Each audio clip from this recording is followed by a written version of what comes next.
Welcome to morning rush hour in Bondi.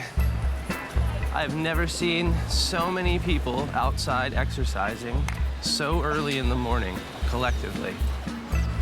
Volleyball, surfing, kettlebell classes, yoga. And this running path runs from the very north end of Bondi all the way past Bronte. When I came here 20 years ago, this place was desolate.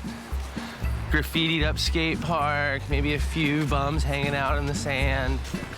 It is a different world nowadays.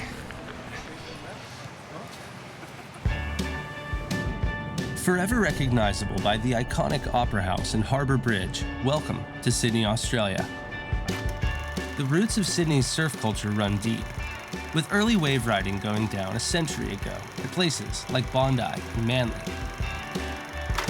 Today, there are more than 2.5 million die-hard surfers in Australia, almost 10% of the population. The capital of New South Wales and the most populous city in the country, Sydney, as recently as the 1970s and 80s, was a working-class, gritty collection of coastal enclaves surrounding the city's central business district, or CBD. On this episode, we're hanging with world champ and beloved spiritual guru Tom Carroll. Oh, is that the one? Rolling some lawn bowls with Molly Picklum. I'm enjoying it. Any win's good win. And meeting a crew of ripping young city dwellers that on any given day here might spear their own dinner or pick off the wave of a lifetime in the shadows of multi-million-dollar cliffside mansions. Easy. Do it all the time. If you're looking for both surf and city vibes and access to raw natural beauty and wild landscapes, Sydney should be on your list of must-travel locations. So this is downtown Sydney, what they call the CBD, or the Central Business District. Sydney is the financial and cultural sort of beating heart of Australia. And you feel that when you're cruising around the downtown area. But what's amazing is that just a half-hour drive from downtown Sydney, you can be on the coast scoring the waves of your life.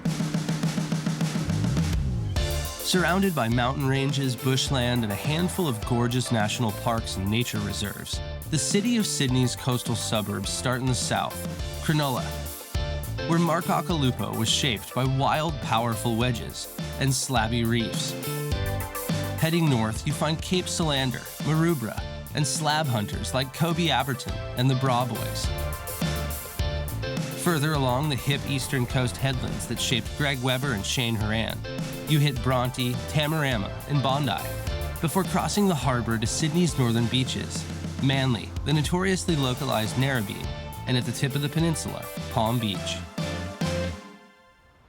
So why is Sydney such a radical surf scene, a massive part of Australian surf culture, and one of the original industry and performance hubs? No one knows the answer better than two-time world champ Tom Carroll. We're on the most populated city in Australia, and we're going to go and surf on our own out here on this left. It's nuts. Isn't that cool? Yeah, like Yeah. there's 25 million people around here, Yeah. and we're gonna go surf by ourselves. Yeah. Yeah, however you guys figured this out, it's perfect. Yeah, this is why we're here. You still do a bit of toe surfing? Yeah, we'll do a little bit, but not as much as what I used to. I mean, The difference between the south side and here, the south side has more of a city, the city butting up against it. It's much closer proximity, so you get more people coming from the city to enjoy the ocean there. Up here, you've got the tranquility of this sort of environment, the ocean, the waters. You go fishing, surfing, and swimming at a drop of a hat, and you've just got the great amenities of the local towns. this is like one of the first covers of surfing that I ever saw. Yeah, this is that board. Yeah, I would have been 11 years old. This This was is a life-changing. Hawaiian You Layne. with that mohawk.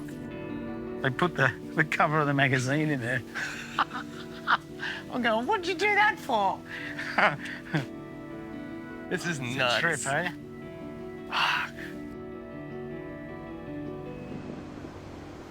Well, we're here at the middle of the beach at Palm Beach.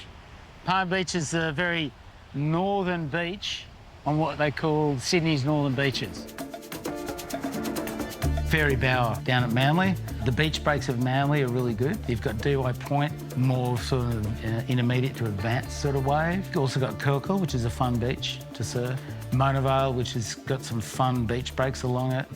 You've got Newport Peak, sort of crowded and a little bit localised. Avalon's super fun. Whale Beach Wedge is great. Palm Beach is easy going. I didn't put in North Narrabeen because it's usually quite localised and I wouldn't want to throw anyone in amongst that. The 70s and the 80s, it was very, very kind of raw. Surfing was one of those points of contact for those who separated themselves from normal society. The legends like Midget Farrelly, Nat Young, Terry Fitzgerald, who was the Sultan of Speed. You've got Simon Anderson, who came out of that whole era, who developed the thruster for us all to ride today. We've got the industrial area at the back called Brookvale, and that's where the industry started here in Australia, really.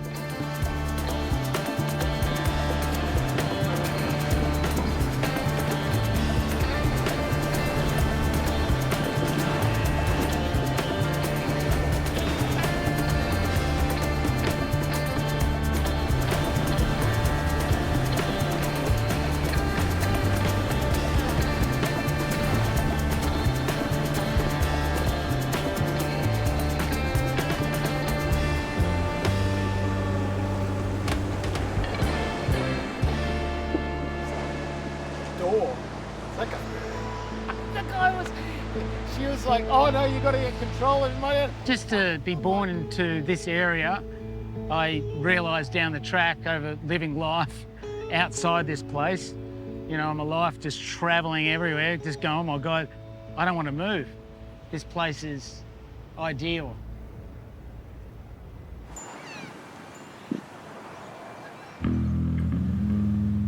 I think Sydney, you can live a bunch of different lives within the same city.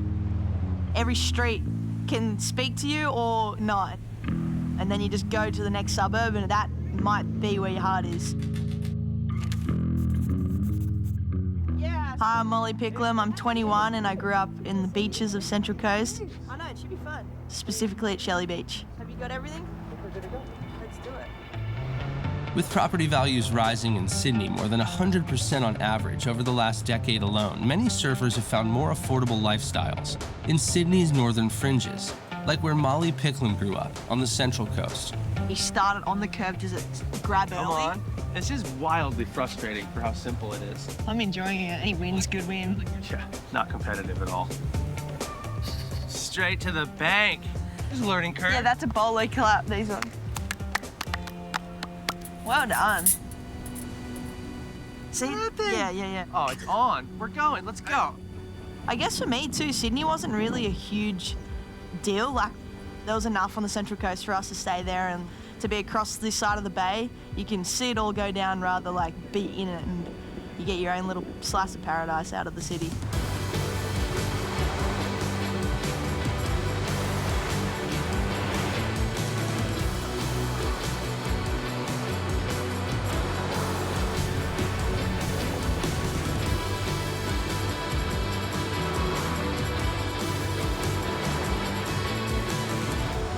The more I travel, the more I realise how like lucky we are to live in Australia, and when I get home, it's just like, I'm home. If you're a surfer and you like living near the coast, this place is everything.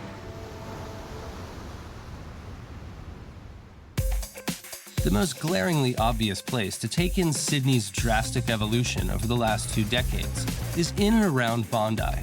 Once a typical, affordable, unremarkable coastal neighborhood, today Bondi is one of the most hyped and inflated zip codes in the world.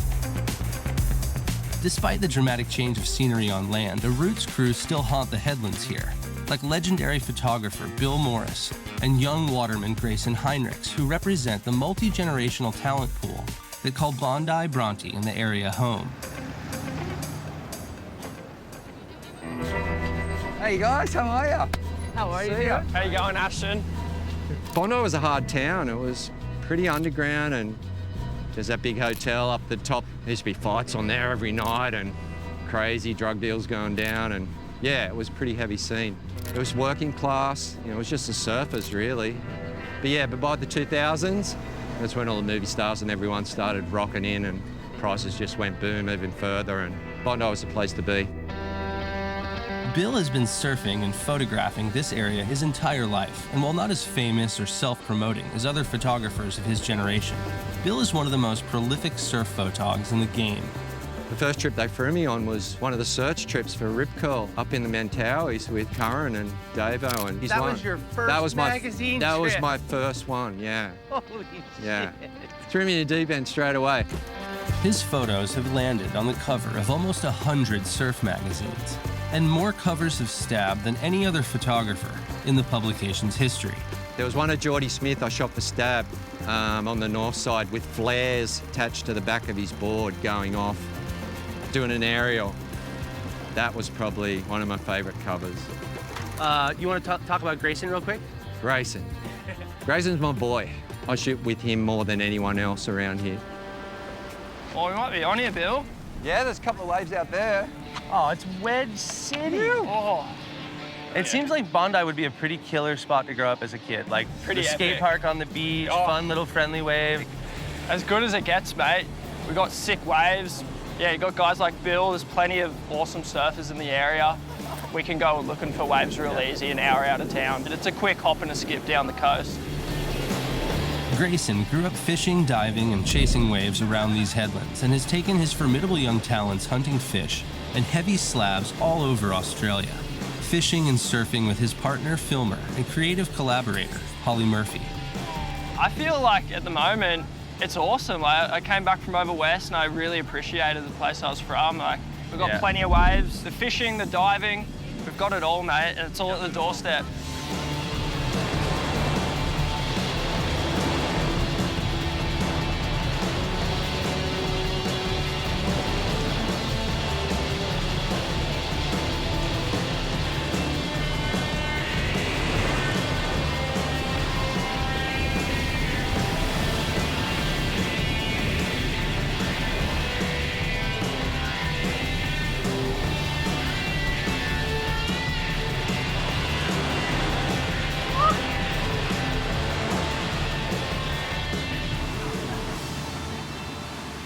Nailed it. Right slide up onto the rocks. Easy. Do it all the time. How psycho is Bill, 65 years old, or 63? Laying hammers. Clap him in. Yeah, boys. Woo! Ripping, That Bill. was really impressive. You guys got a good thing going here. Yeah, Very lucky. good to be alive.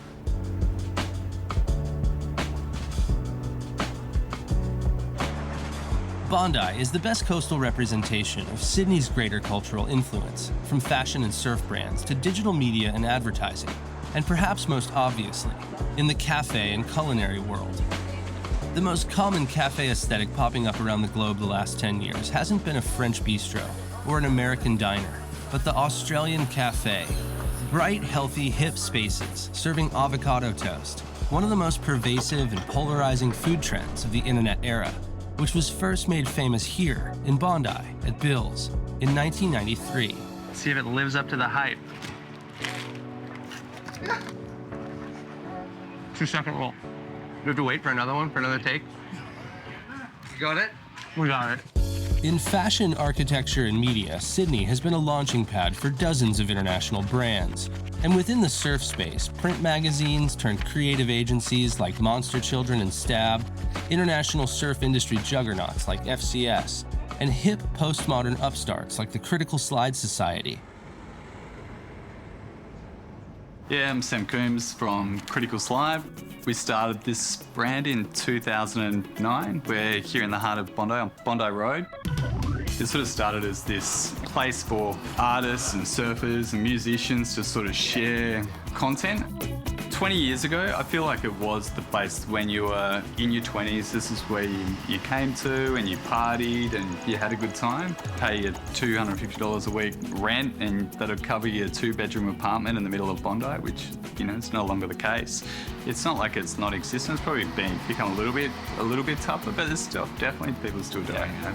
Yeah, if you want it, it's still here. If you want it, absolutely, yeah.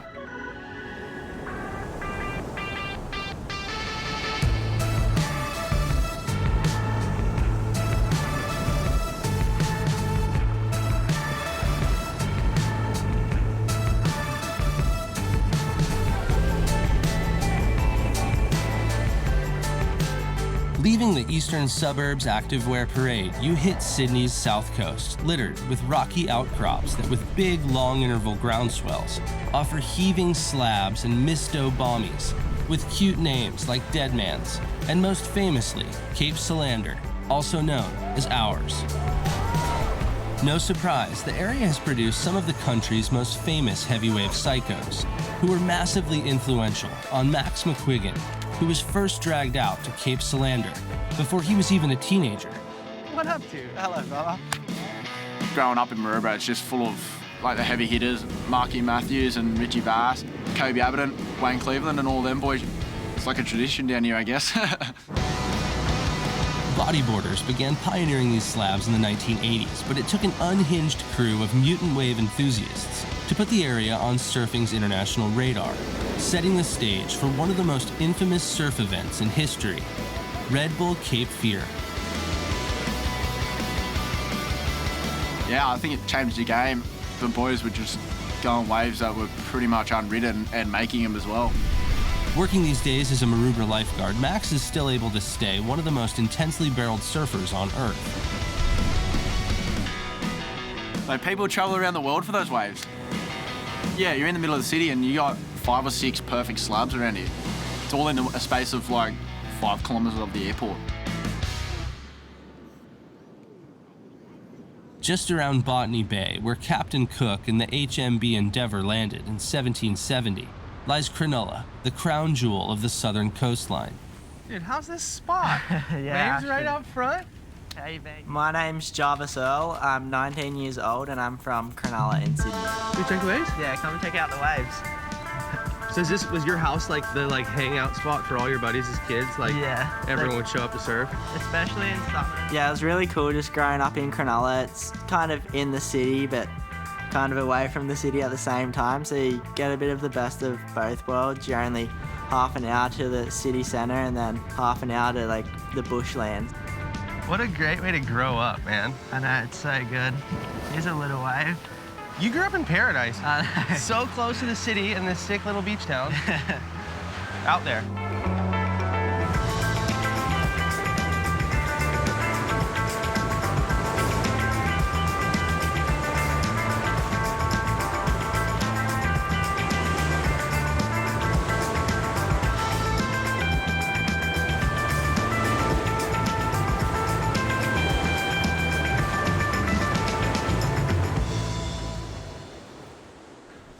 So this is my trophy shrine. Wow. It's just crazy to see all of the different opportunities that you guys get in Australia, just from the different events. Yeah, it's like such a cool system. You start in like boardriders, local events, and then you go into the national grom comps, pro juniors. Yeah, it's like a real good pathway. Oh yeah, I thought I just broke that right no, there. Holy it's shit. definitely not you.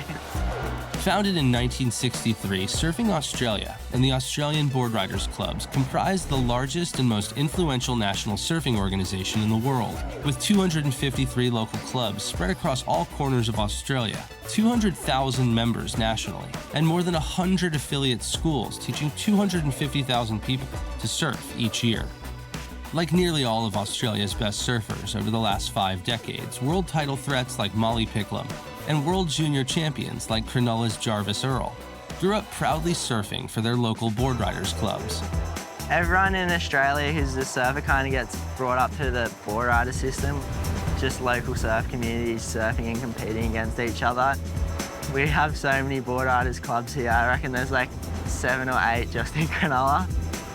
The Boardriders Club, it's like if your whole family played soccer and everyone had a game before your game, that's how it feels growing up in a Boardriders Club. Everyone around you is feeling the same thing and sharing the same passion of surfing and the beach lifestyle. A Boardriders Club honestly creates a community, and a really strong-netted one. And it's actually a strong part of our culture. Actually always ends up in a really strong unifying effect between the clubs, and everyone gets to know each other better and it unifies us. In the 20 years since I first came here, Sydney has exploded, but its roots remain. Whether you're a talented, ambitious young surfer or creative, an ageless world champion guru, or a veteran industry icon. There's something for everyone in the ridiculous variety of experiences available in and around Sydney and its suburbs. Thanks to the Sydney locals for sharing their waves, talking story, and showing us their radical communities. And thanks for watching No Contest Sydney.